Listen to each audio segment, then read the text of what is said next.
శాంతి భద్రతల విషయానికి వస్తే ఈ ప్రభుత్వం ఏర్పడిన తర్వాత మీరు హైదరాబాద్లో 3 కమిషనర్లు వేశాం. ఎటువంటి 24 క్యారెట్ గోల్డ్ లాంటి కమిషనర్లు వేసామో చూడండి. ఎక్కడా పైరవీలకి తావు లేకుండా,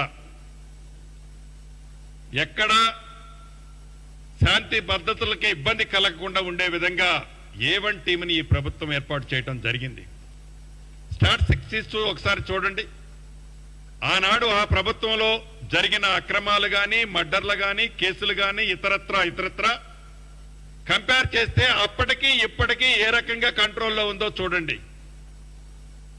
ఇది శాంతి ఏదంటే వాళ్ళు కేవలం 8 నెలలకి పవర్ జారిపోయిందని 8 నెలల నుంచే జీర్ణించుకోకుండా తెల్లారి పొద్దు నుంచి గబక్కన ముఖ్యమంత్రి కావాలా, మంత్రులు కావాలనే తాపత్రయం తప్ప కనీసం ఒక 3 సంవత్సరాలు 2 సంవత్సరాలు 2.5 సంవత్సరాలు తర్వాత ఇప్పుడు వీళ్ళు పడే కుప్పిగంతలన్నీ అప్పుడు వేస్తే ప్రజలు గ్రహిస్తారు.